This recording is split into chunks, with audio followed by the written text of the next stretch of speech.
Drainage పక్కన పానీపూరి బండిలా కలకాలం ఎప్పుడు నాతోటి కలిసి ఉండే నా చిట్టి తల్లి తన హుండీలో షేర్ ఇస్తుందేమో చూద్దాం ఈ రోజు మనకు కూడా. నాకు అర్థం కాలేదు సార్. హనీ చేత చిన్నప్పుడు ఒక 1 year నుంచి దీంట్లోనే వేపిస్తుంది. నిండిపోయింది. ఇదిగో చూస్తున్నారా మీకు పైన కనిపిస్తున్నాయి మనీ. ఎలా ఈ రోజు 200 రూపీస్ నోట్ ఒకటి వేసింది హనీ, అది లోపలికి వెళ్ళలేదు. హనీ నువ్వు వీటితో ఏం చేస్తావు?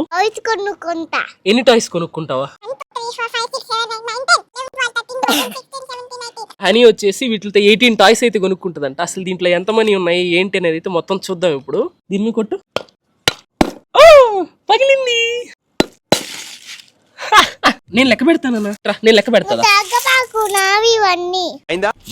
అయినా 10 రూపాయలు పెట్టి లాటరీ టికెట్ కొంటే దానికి ₹1,00,000 వస్తే 1,00,000 వదిలేసి ఫస్ట్ టికెట్ 10 రూపాయలు కూడా రిటర్న్ ఇస్తారా అని అడిగే రకం హనీ. హనీ దగ్గర డబ్బులు అడగడం మందే తప్పు.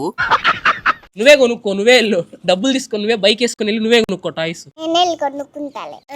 సరిపోయారు ఇద్దరు. నువ్వేం సబ్స్క్రైబ్ చేసావంటే ఇప్పుడే 1 million అయిపోద్ది. చేసేయొచ్చుగా ప్లీజ్. ఉంటా బాయ్.